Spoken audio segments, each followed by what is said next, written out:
did something wrong, right? You know, tiny murder, not Parajika murder, but Pācittiya murder, little murder, tiny murder, mini murder.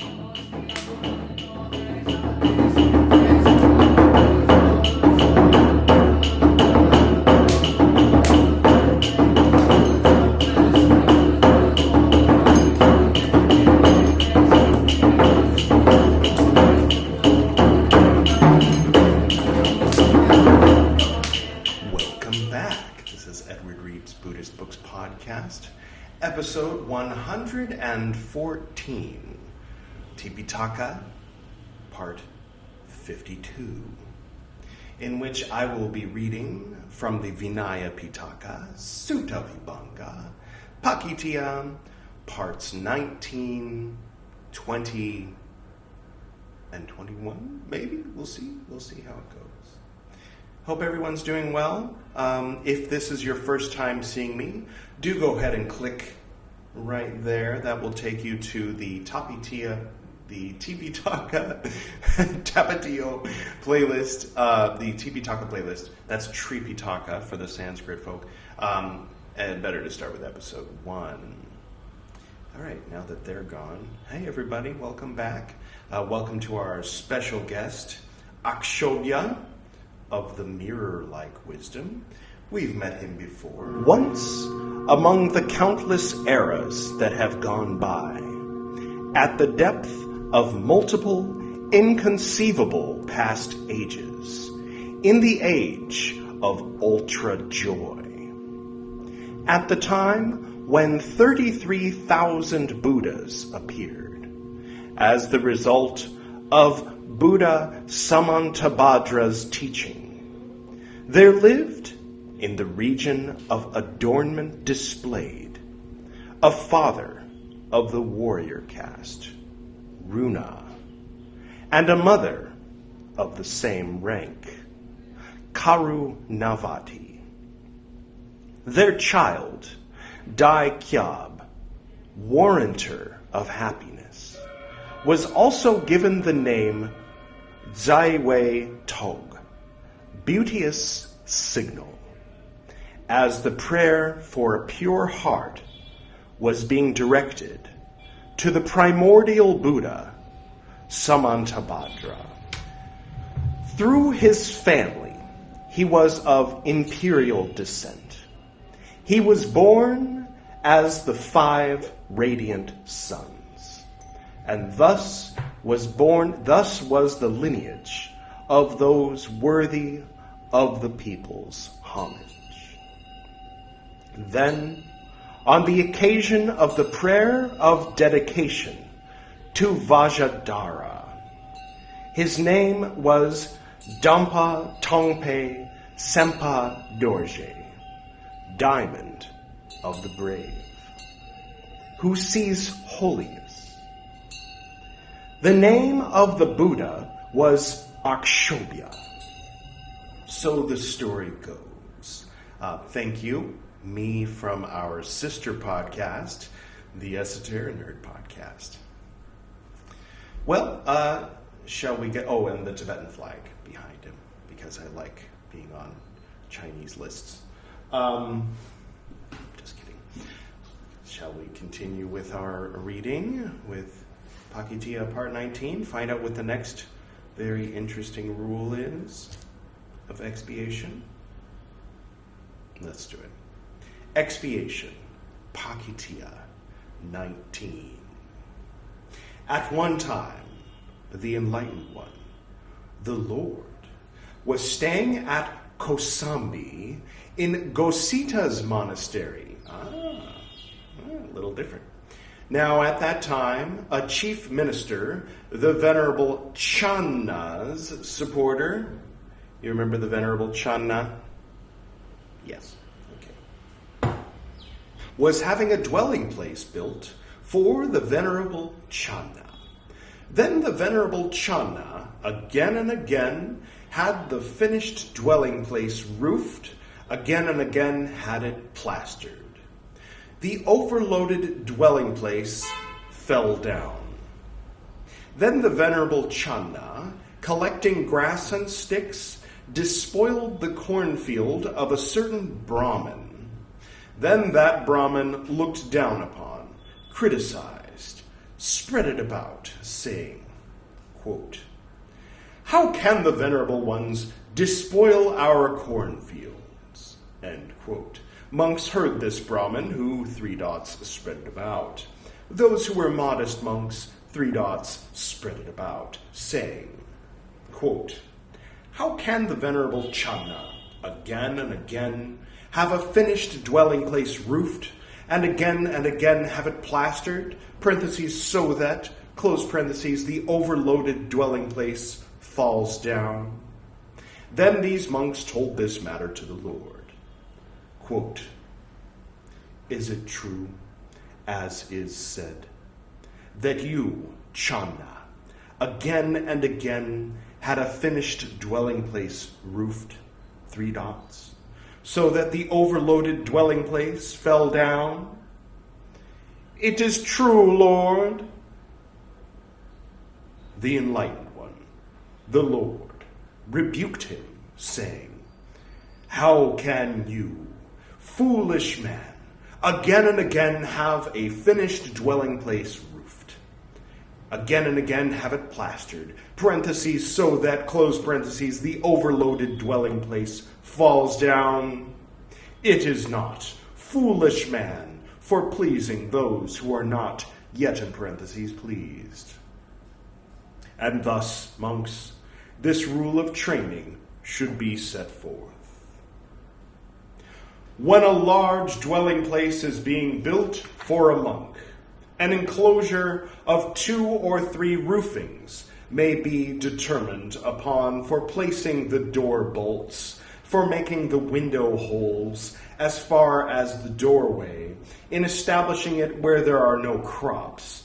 If, though established where there are no crops, he should determine upon, something, more than that, there is an offense of expiation. End quote. Cheers.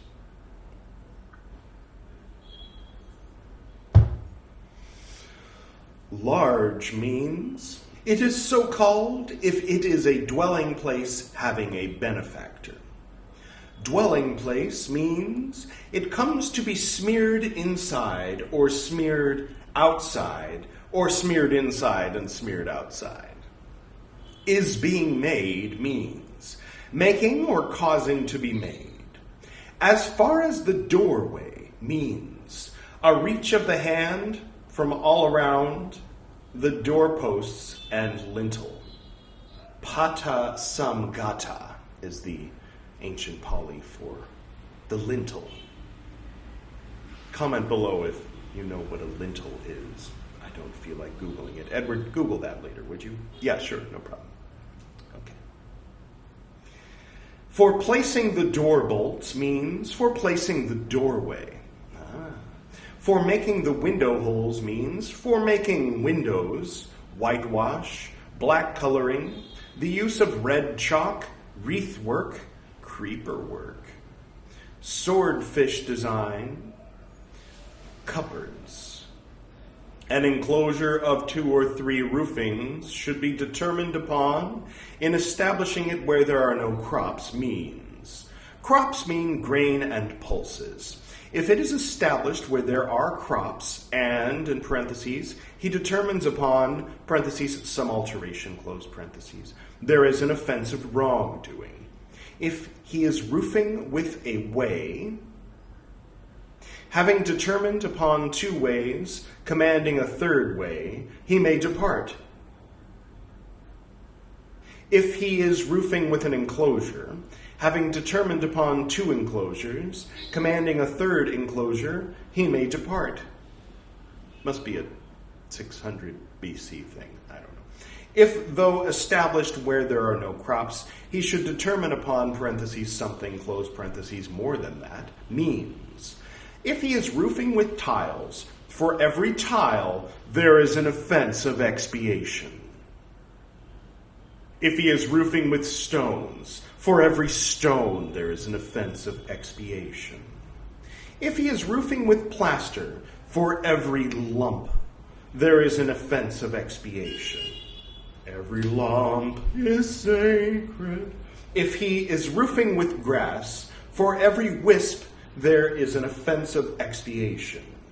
If he is roofing with leaves, for every leaf there is an offense of expiation. If he thinks that it is more when it is more than 2 or 3 enclosures, and in parentheses determines upon, there is an offense of expiation. If he is in doubt as to whether it is more than 2 or 3 enclosures, and in parentheses determines upon, there is an offense of expiation. If he thinks that it is less when it is more than 2 or 3 enclosures, and in parentheses determines upon, there is an offense of expiation. If he thinks that it is more when it is less than 2 or 3 enclosures, there is an offense of wrongdoing. If he is in doubt as to whether it is less than 2 or 3 enclosures, there is an offense of wrongdoing. If he thinks that it is less when it is less than 2 or 3 enclosures, there is no offense. There is no offense if there are 2 or 3 enclosures, if there are less than 2 or 3 enclosures, if it is in a cave, if it is in a hut, if it is in a tina grass hut, if it is for another, if it is by means of his own property, except it be as a house, there is no offense in any other circumstances. If he is mad, if he is the first wrongdoer. The 9th. All right. Seems pretty clear. When you're building a house, a big hut, don't overdo it. It'll fall down. All right. Good to know. Good to know. Expiation. Pācittiya 20. At one time, the Enlightened One, the Lord, was staying at Alavi, in the chief shrine at Alavi. Now, at that time, the monks of Alavi, doing repairs, knowing that the water contains life, sprinkled grass and clay, and had it sprinkled. Those who were modest monks, 3 dots, spread it about. Quote, how can the monks of Alavi, knowing that the water contained life, 3 dots, and have them sprinkled? End quote. Then these monks told this matter to the Lord. Quote, is it true, as is said, that you, monks, knowing that the water contained life, 3 dots, and had them sprinkled? It is true, Lord.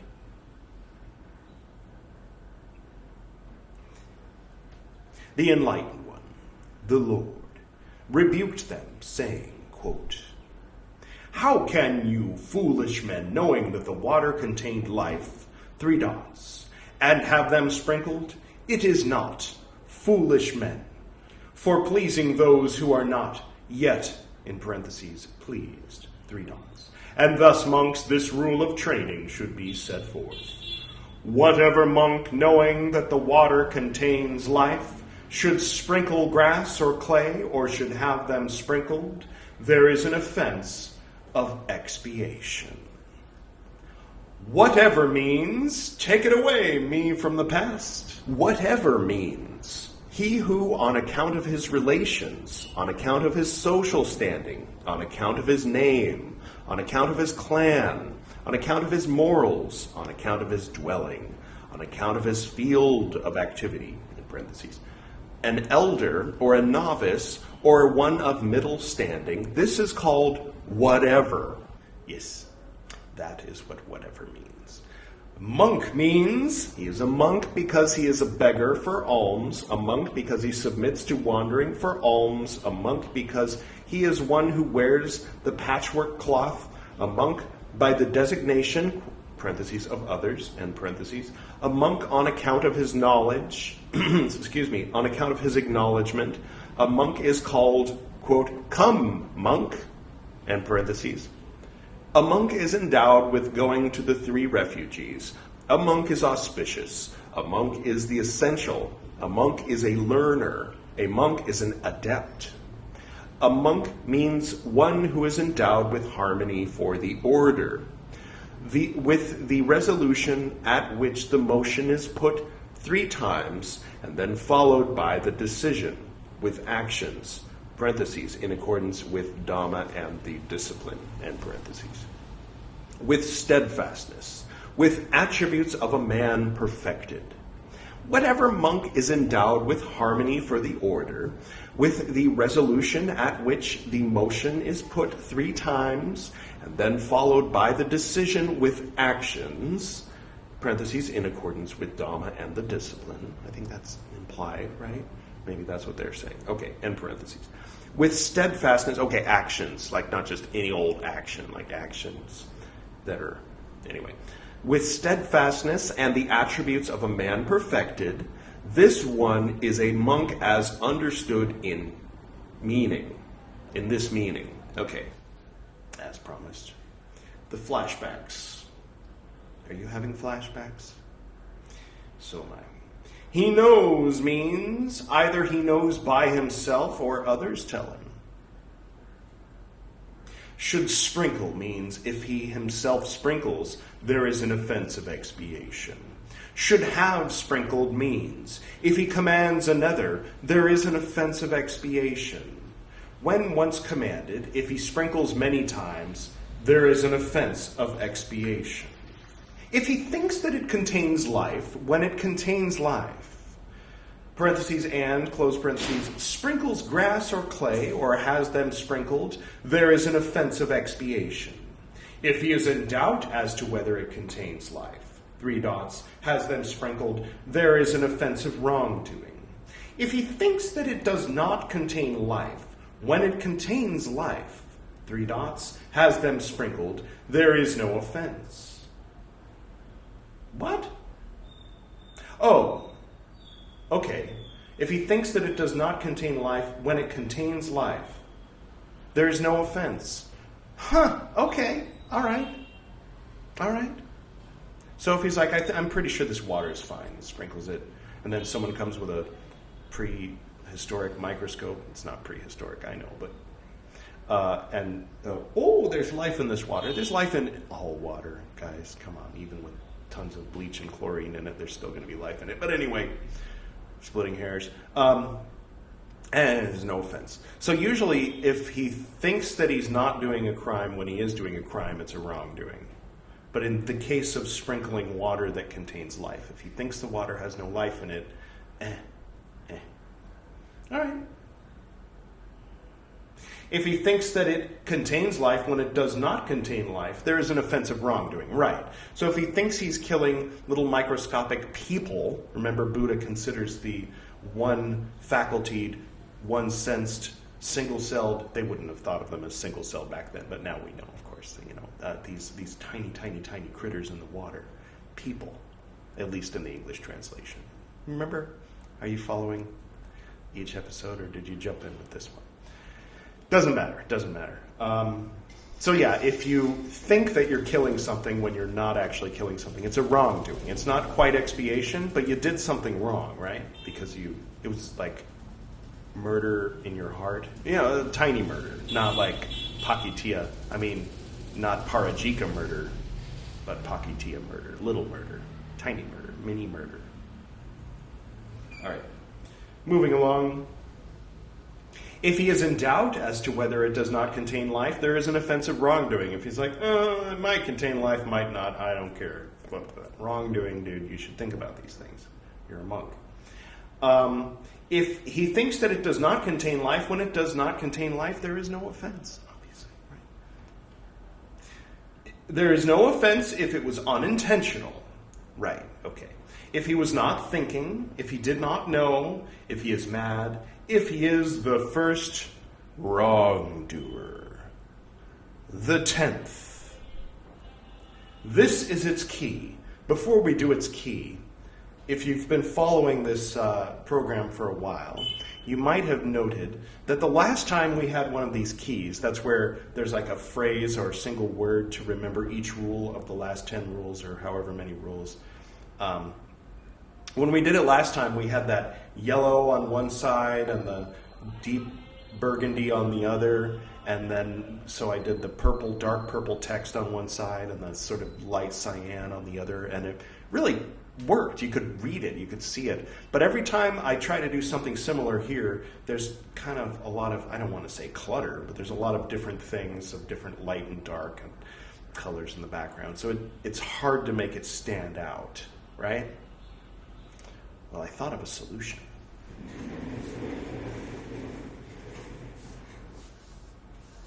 This is its key.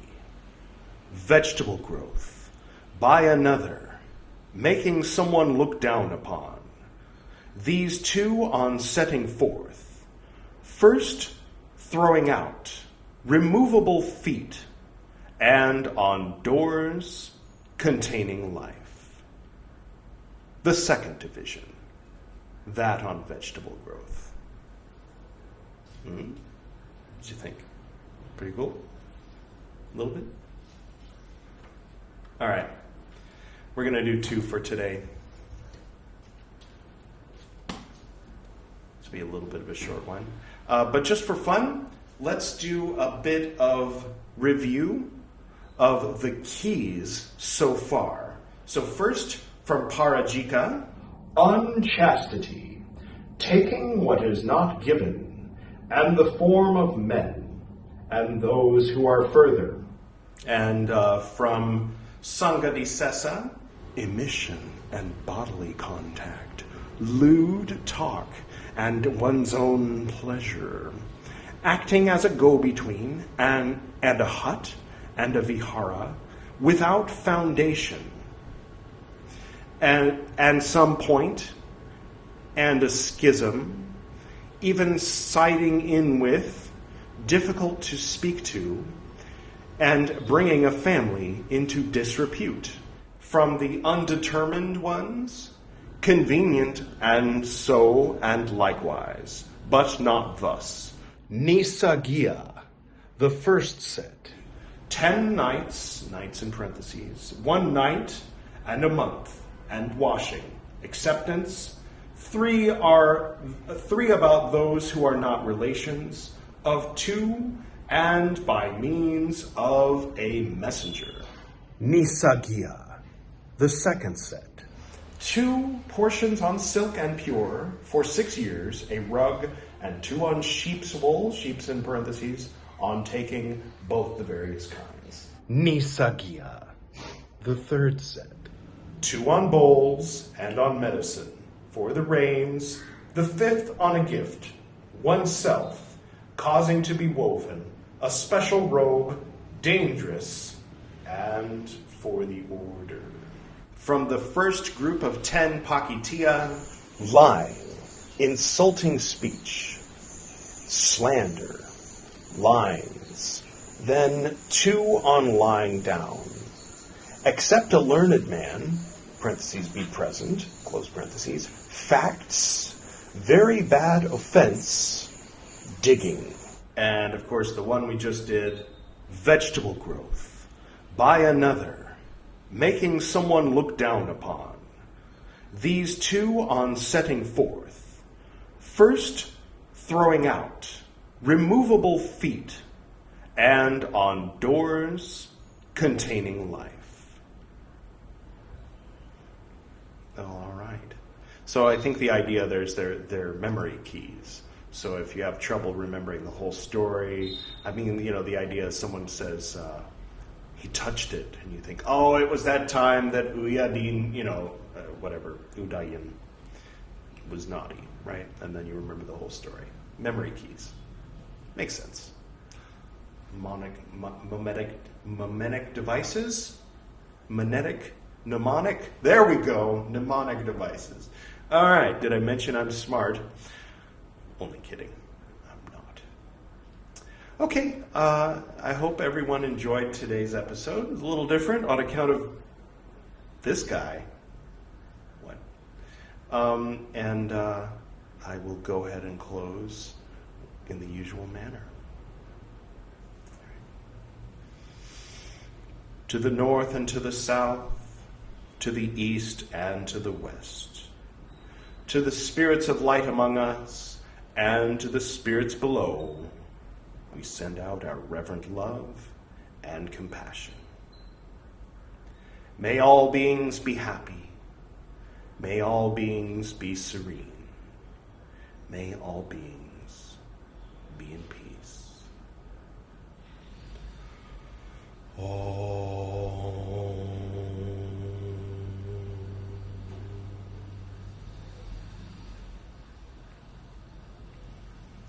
Until next time.